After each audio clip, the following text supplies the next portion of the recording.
The streets don't care who you are. They don't care who you were. They only care if you survive. The streets were cold, unforgiving, and indifferent, exactly like the world that had turned its back on little Ava Johnson. At just 14 years old, she had already lived through more heartbreak and hardship than most adults. The city buzzed with life, but for Ava, it was a constant reminder of what she had lost. She sat on her usual spot near the corner of Maple Avenue, hugging her tattered backpack close to her chest. Inside were her most prized possessions: a few old textbooks she had salvaged from the trash bins of wealthy neighborhoods, a broken pencil, and a small notebook filled with her scribbled notes. Ava had a dream: to keep learning no matter what the world threw at her. But dreams were hard to chase when reality had chains around your ankles. Ava had been homeless for 2 years now, ever since her parents died in a tragic car accident. With no relatives to take her in and no one to care, she was left to fend for herself. Her once bright and hopeful eyes were now dimmed by exhaustion, but deep down, a flicker of determination refused to die. She was called Trash Girl by kids in the neighborhood who saw her digging through bins for scraps of food or discarded books. Adults, too, whispered cruel things as they passed her, clutching their children tightly as if she were a threat. But Ava didn't care about the names or the stares. She had a strategy. Every coin she made from begging or selling trinkets went into buying books.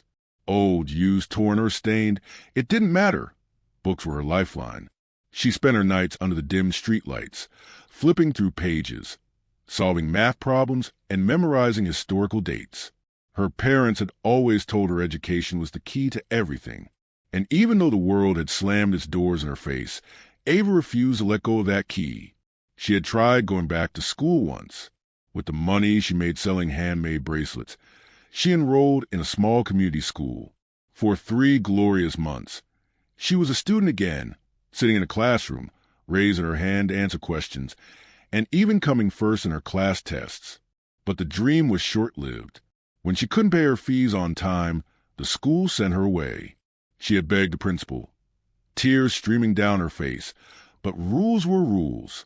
Since then, Ava had watched other kids in crisp uniforms walk past her every morning, their faces filled with excitement about the day ahead. Parents carried their children's heavy backpacks, held their hands, and kissed their foreheads. Ava sat in the same corner. They left her, invisible, forgotten. Her stomach growled as she adjusted the scarf over her head to keep warm. It was late afternoon, and the streets were starting to empty. Then she saw him. A boy about her age with sandy blonde hair and a confident stride kicked a soccer ball down the street. He was dressed in designer clothes, his shoes spotless, and his backpack slung casually over his shoulder. Ava had seen him before. He often played in the garden of the sprawling mansion just a block away. That boy had everything she didn't: a home, parents, and a world that cared about him. Yet there was something about him that caught her attention. He seemed lonely. The boy kicked the ball too hard, and it rolled toward Ava. She hesitated before picking it up. Their eyes met, and for a moment neither of them spoke. Then he smiled. "Nice kick," Ava said, holding the ball out to him. "Thanks," he replied, surprised by her kindness. "I'm Ethan." "Ava," she said softly, brushing her hair out of her face. Ethan looked at her curiously. "Do you live around here?" She hesitated. "Not exactly." Before Ethan could ask more, a voice called out from the mansion, "Ethan, dinner's ready." It was his father's voice, deep and commanding. "I gotta go," Ethan said, taking the ball. But as he turned to leave, something made him pause. "Hey, do you like books?" Ava's face lit up. "I love them." "Cool. Maybe I'll bring you one tomorrow," he said with a grin before running off. Ava watched him disappear into the mansion, her heart racing. For the first time in years, someone had spoken to her like she mattered.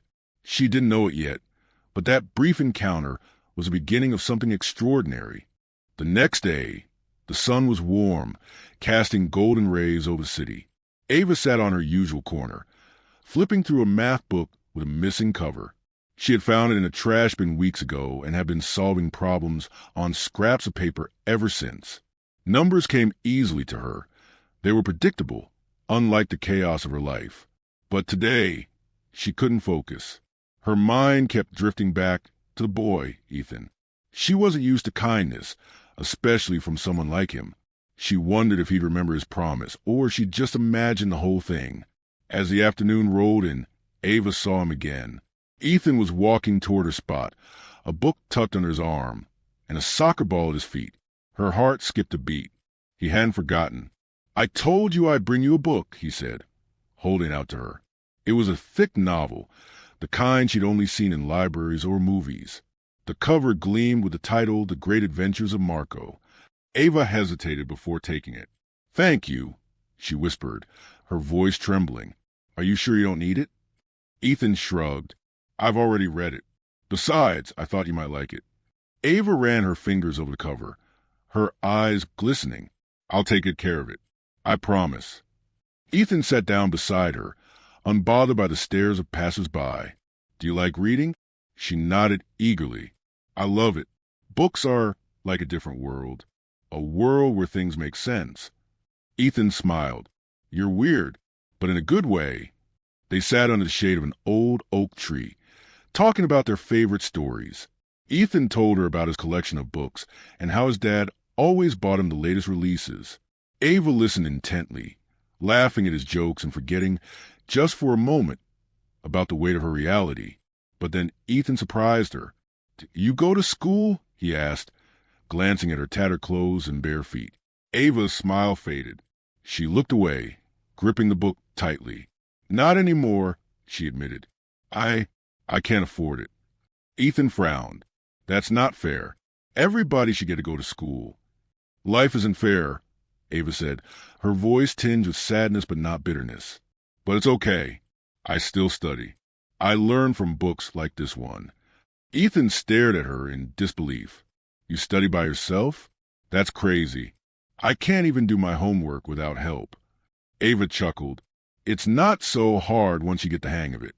What's your worst subject?" "Math," he groaned. "I hate it. It doesn't make sense." "Math always makes sense," Ava said, her eyes lighting up. "It's like a puzzle. Once you know the rules, you can solve anything." "Maybe you can teach me," he joked, but Ava took him seriously. "Okay," she said, pulling out a scrap of paper and a pencil. "Let's start with something simple." Ethan watched in amazement as Ava explained a formula he'd struggled with for months. Her voice was steady, her explanations clear. For the first time, math didn't feel like an enemy. By the time they finished, Ethan had solved the problem on his own. "You're a genius," he said, grinning. "How'd you get so smart?" Ava shrugged. "I just love learning. It makes me feel free." From that day on, Ethan started meeting Ava under the oak tree. He brought her books, food, and even some of his old clothes. In return, she helped with his schoolwork. They became an unlikely team, their friendship growing stronger with each passing day. But Ava always made him promise one thing: "Don't tell anyone about me, please." One afternoon, as they sat under the tree, Ethan's father, Mr. Edward Walker, was returning home early from work. Edward was a powerful man, a billionaire who built his empire with ruthless efficiency. He valued discipline, order, and above all, appearances.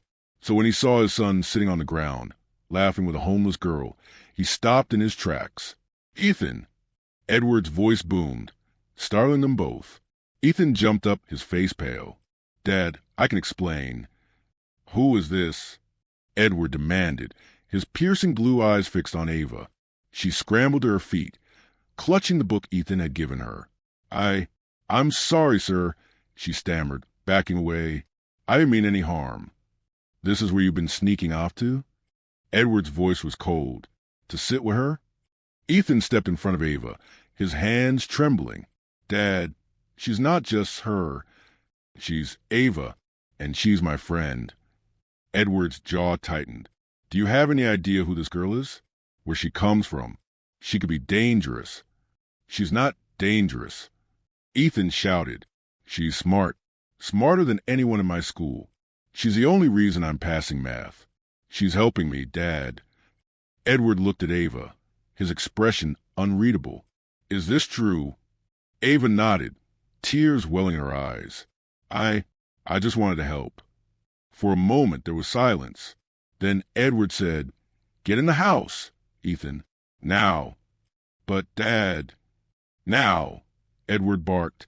Ethan gave Ava an apologetic look before running toward the mansion.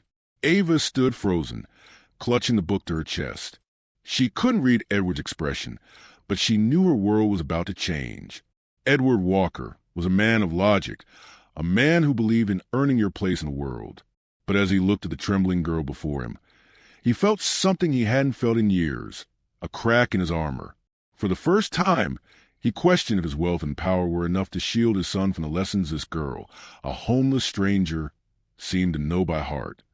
The silence between Ava and Edward stretched like a chasm. Ava stood frozen, clutching the book Ethan had given her, her heart pounding so loud she was sure he could hear it. Edward's piercing blue eyes scanned her from head to toe, his expression unreadable. She wanted to run, to disappear, but her feet refused to move. She had faced cruelty before, taunts, stares, and whispers, but this was different. This was a father, the only person who had shown her kindness in years. And now, she was sure she had ruined everything. "What's your story?" Edward finally asked, his tone sharp but not unkind. Ava blinked, unsure she had heard him correctly. "Yes, sir." I said, "What's your story?" His voice softened just slightly, though his posture remained rigid. "Why are you out here? Why does my son think you're some kind of teacher?" Ava swallowed hard. She had never spoken about her life to anyone, not like this. But something about the way Edward looked at her, impatient yet curious, made her feel like she couldn't lie. She took a deep breath, her voice trembling as she began. "My name is Ava Johnson," she said quietly. "I used to have a home, a family. My parents, they were everything to me. But they died in a car accident 2 years ago. I had no one else, no relatives, no one to take me in." Her voice broke, and she quickly wiped a tear from her cheek. "I ended up on the streets. I tried to keep going to school, but I couldn't afford it. They sent me away." Edward's expression didn't change, but his eyes flickered with something Ava couldn't quite place. Sympathy? Regret? She pressed on, her words spilling out before she lost her courage. "I love school," she said, her voice stronger now. "I always came first in my class. Math, science, history, I loved it all. But after my parents died, everything fell apart. I couldn't stop studying, though. It's the only thing that makes me feel like I still have a chance." She glanced down at the book in her hands. "I find old books in the trash, ones no one else wants. I read them under streetlights, solved problems on scraps of paper. I know I don't belong in a classroom anymore, but I can't give up on learning." Edward stared at her, his face still unreadable. Ava's fingers tightened around the book as she added, "I didn't mean to bother Ethan. He's the only person who's ever been kind to me. I just wanted to help him like he helped me." For a moment, Edward said nothing. Then he let out a long sigh and took a step closer. "You're telling me that with no money, no home, and no one to help you, you still study? By yourself?" Ava nodded. "Yes, sir." "And you taught my son math?" "Yes, sir. He's very smart. He just needed a little help." Edward's lips twitched, almost like he was suppressing a smile. "Smart, huh? That's not a word I'd use to describe Ethan when it comes to school." Ava couldn't help but grin, despite her fear. "He's smarter than he thinks." Edward rubbed his chin, his gaze still fixed on her. Finally, he said, "Wait here." Before Ava could respond, he turned and walked briskly toward the mansion. She stood there, confused and anxious, wondering if she should leave before he came back. But a part of her was rooted to the spot, curiosity outweighing her fear. A few minutes later, Edward returned, holding a crisp white envelope in his hand. He extended it to her. "What's this?" Ava asked, her voice barely above a whisper. "Open it," he said. With trembling hands, Ava opened the envelope and pulled out a thick stack of papers. Her eyes widened as she realized what it was. Enrollment forms for one of the most prestigious private schools in the city. She looked up at Edward, stunned. "I don't understand," she said. "I'm offering you a chance," Edward replied. "You clearly have potential, and I don't believe in wasting it. This school will give you everything you need: books, Uniforms, meals. You'll be in the same class as Ethan. But there's one condition. Ava's heart raced. What condition? Edward crossed his arms. You have to earn it. No excuses. No falling behind. If I'm going to invest in you, I need to know you'll work harder than anyone else in that school. Do you understand me? Ava nodded vigorously, tears streaming down her face. Yes, sir. I'll work harder than anyone. I promise. Edward's gaze softened just for a moment. Good, he said. Then let's get started. Ava had spent years fighting to survive, clinging to the dream of an education she thought she'd never have. But now, standing under the oak tree with a billionaire's promise in her hands, she realized her life was about to change in ways she could never have imagined, and she was ready to prove she deserved it. Ava couldn't sleep that night. The crisp enrollment forms Edward had handed her were tucked safely inside her tattered backpack, but the weight of what they represented felt almost too much to bear.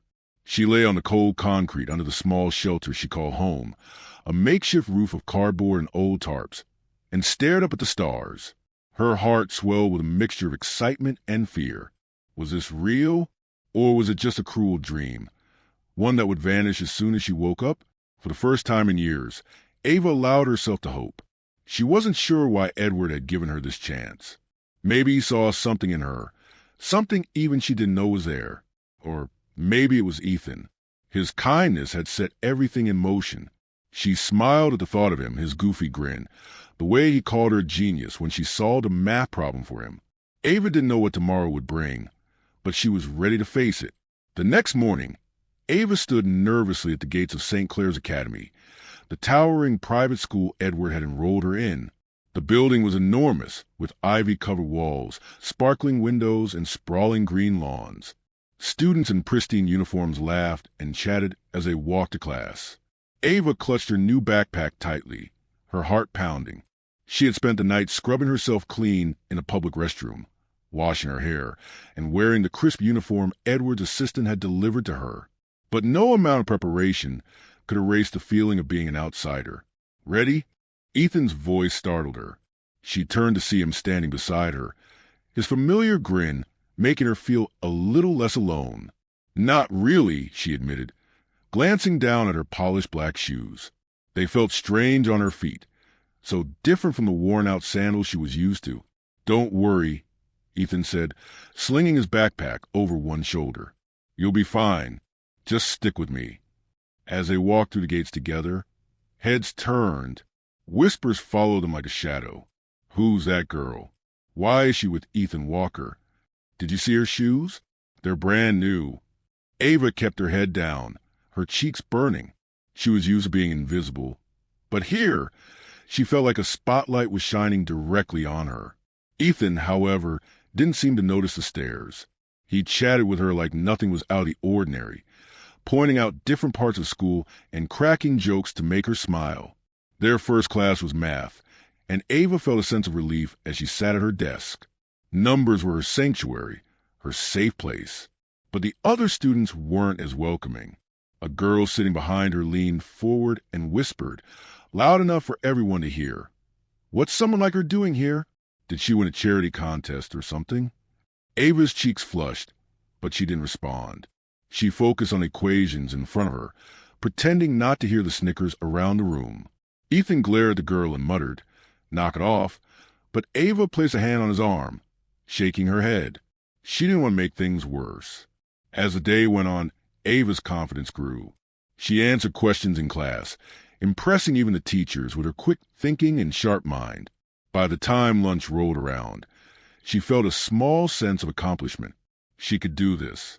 She belonged here, no matter what anyone else thought. That afternoon, Edward arrived at the school to pick Ethan up. He spotted Ava standing near the steps, clutching a stack of books and looking unsure of where to go. For a moment, he simply watched her. She looked so small, so out of place among the polished students of St. Clair's. But there was something about the way she carried herself, quiet but determined, that reminded him of himself when he was younger. "Miss Johnson," he called out, his voice stern but not unkind. Ava turned, startled. "Yes, sir." "How was your first day?" he asked, walking toward her. "It was good," she said, hesitating. Thank you for giving me this chance, sir. I won't let you down. Edward studied her for a moment before nodding. See that you don't. As they drove home, Ethan chatted about their classes, but Edward remained silent, deep in thought. For the first time in years, he felt something stir in his chest. Pride, perhaps, or hope? He wasn't sure. But one thing was certain. Ava Johnson was no ordinary girl, and she was about to prove it to the world. Ava had stepped into a world that wasn't made for her, a world where she was seen as nothing more than an outsider. But what they didn't know was that Ava wasn't just there to survive. She was there to thrive. And she was ready to fight for her place, no matter the odds. It had been 2 weeks since Ava started at St. Clair's Academy, and though every day brought new challenges, Ava held her head high. The whispers, the judgmental stares, the cruel comments from a few students, they all cut deep, but they didn't break her. Every time she felt the weight of the world pressing down on her, she reminded herself of why she was doing this. This was her chance, her one shot to change her life. She couldn't afford to fail. As much as Ava tried to keep her struggles to herself, Ethan noticed everything. He saw the way she avoided the cafeteria at lunch, choosing instead to eat outside on the benches with the small snacks she brought from home. He saw how she lingered in the library after school, not because she wanted to, but because she had nowhere else to go. One evening, as they walked out of the school gates together, Ethan couldn't hold it in any longer. Ava, he said, stopping his tracks, where do you go after school? Ava hesitated, clutching her backpack. I have a spot. It's not far. Ethan frowned. What kind of spot? You don't mean the streets, do you? Ava didn't respond, but the look in her eyes said it all. Ethan's chest tightened. He had assumed that his dad's help, enrolling her in school, providing her with uniforms and supplies, had been enough. But now he realized how wrong he was. Ava was still out there, alone, with no home to go to. It wasn't right. It wasn't fair. That night, Ethan stormed into his father's study, his face flushed with anger. Edward was seated at his desk, reviewing business reports, but he set them aside when he saw his son's expression. What's wrong, Ethan? Edward asked, raising an eyebrow. It's Ava, Ethan said, his voice trembling. She's still living on the streets. Dad, you can't just send her to school and then leave her out there like that. It's not enough. Edward leaned back in his chair, his face unreadable. I've already done more for her than anyone else has, he said. She has an opportunity now. The rest is up to her. That's not fair. Ethan shouted, his voice cracking. She's just a kid, Dad. She's been through so much, and she's still trying so hard. How can you expect her to succeed when she doesn't even have a safe place to sleep? She needs more than just a chance.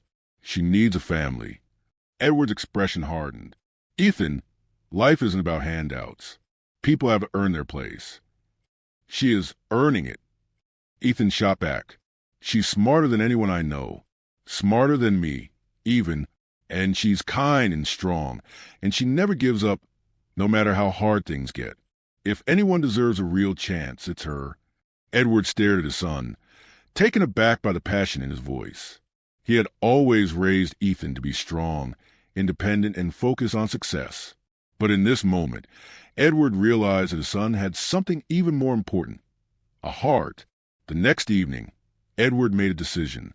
He left his office early and drove to the spot Ethan had described, the corner of Maple Avenue where Ava spent her nights. He found her sitting on the ground, her backpack resting beside her, a book open in her lap. She looked up in surprise as his sleek black car pulled up to the curb. Mr. Walker, she said, scrambling to her feet. Is something wrong? Edward stepped out of the car, his expression serious. Get your things, he said. Ava blinked, confused. What? Your things, he repeated. Pack them up. You're coming with me. Ava's heart raced. I don't understand.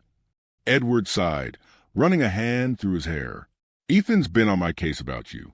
He thinks I haven't done enough. And maybe he's right. He paused, his voice softening. You can't keep living like this, Ava. It's not safe. It's not right. From now on, you'll stay at our house. You'll have a bed, meals, and a roof over your head. You'll have what you need to focus on school. Tears welled up in Ava's eyes, but she quickly wiped them away. I don't know what to say.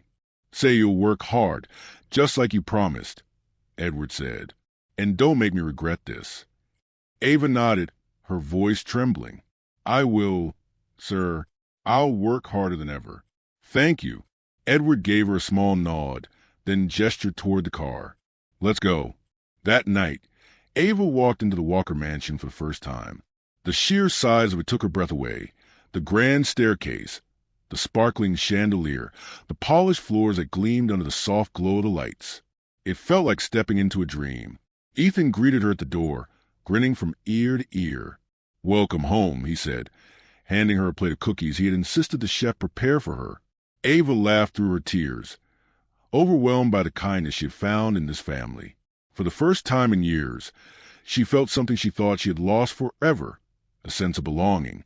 Ava had spent years surviving on her own, never daring to dream of a life like this. But as she settled into her new room, surrounded by warmth and comfort, she realized that maybe, just maybe, she had finally found a place to call home. Ava couldn't believe how much her life had transformed in just a few short weeks.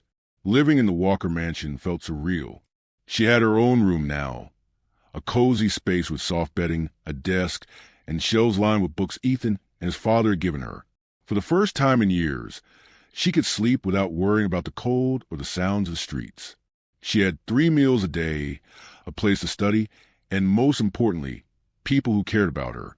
But as grateful as Ava was, she couldn't ignore the challenges that came with her new life. St. Clair's Academy was still a battlefield. Some students had started warming up to her after seeing how brilliant she was in class, but others weren't so kind. They whispered behind her back, questioning why she was there, or calling her names when they thought she couldn't hear.